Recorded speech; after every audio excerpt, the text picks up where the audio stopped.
Terima kasih Suci. Baiklah, perkenalkan saya Puji Belia Islam, BP 19110040 akan melanjutkan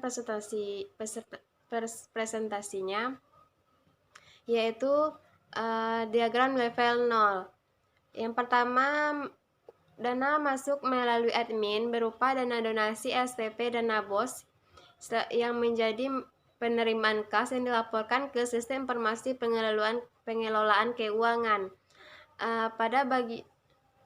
Selanjutnya, bagian bendahara atau akuntansi melaporkan dalam bentuk laporan keuangan dilaporkan kepada kepala sekolah.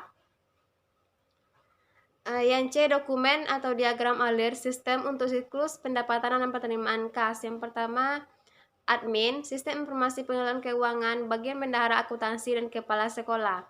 Yang pertama dimulai di admin, menerima dana yang masuk, selanjutnya mencatat jumlah dana yang masuk, selanjutnya menginput dana yang masuk, dana yang baru masuk berupa donasi, SPP, dana BOS.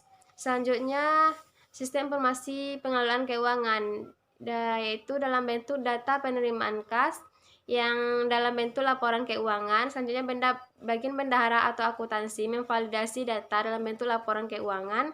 Selanjutnya kepala sekolah yang dicatat sebagai penerimaan kas dalam bentuk laporan keuangan.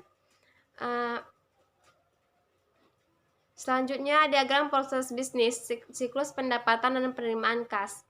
Yang pertama melalui admin, menerima dana SPP, dana BOS yang masuk. Selanjutnya melakukan pencatatan terhadap dana yang masuk.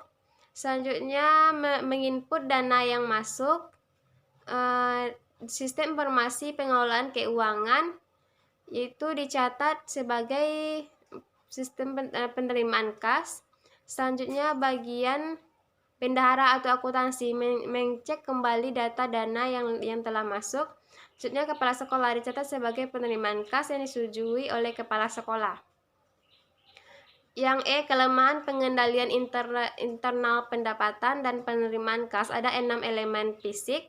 Yang pertama, lingkungan pengendalian. Pada elemen ini harus ada yang namanya pengawasan terhadap dana-dana yang masuk, sehingga jika nantinya ada dana keluar maka akan dapat dipertanggungjawabkan.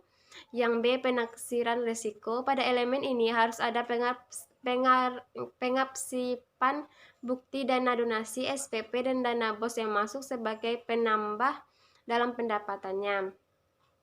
Yang C, pengawasan. Pada elemen ini masih berhubungan dengan lingkungan pengendalian, maka harus ada sistem pencatatan yang dilakukan untuk mencatat dana-dana yang masuk, baik itu dalam berupa harian atau mingguan. Yang D, pemisahan tugas.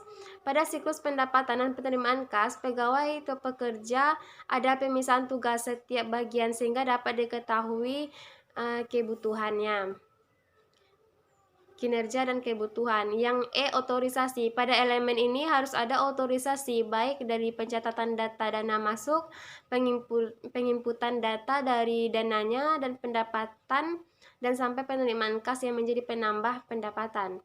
Yang F, pengembangan proyek dan pengendalian akuisisi atau perolehan.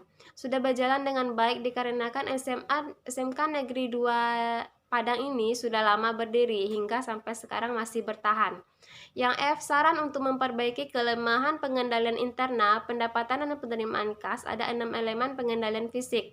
Yang pertama, lingkungan pengendalian. Pada elemen ini sebaiknya harus ada pengawasan yang ketat terhadap dana yang masuk yang akan menambah pendapatan di instansi agar mengurangi kesalahan untuk masa yang akan datang.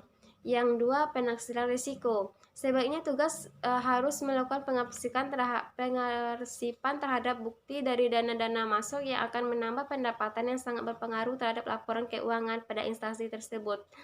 Yang tiga, pengawasan. Sebaiknya untuk mengantisipasi setiap dana yang masuk harus lakukan pencatatan. Jika dananya masuk harian, maka pencatatannya harus juga lakukan harian agar tidak ada kekeliruan. Yang empat, pemisahan tugas. Sebaiknya pihak pimpinan sekolah harus melakukan pembagian tugas yang jelas terhadap setiap pegawainya agar diketahui kinerja dan kebutuhan dari masing-masingnya. Yang kelima, otorisasi. Sebaiknya pegawai harus melakukan pengotorisasian terhadap pencatatan dari dana yang masuk. Yang enam, pengecekan kinerja. Adanya pihak yang selalu mengawasi kinerja dan catatan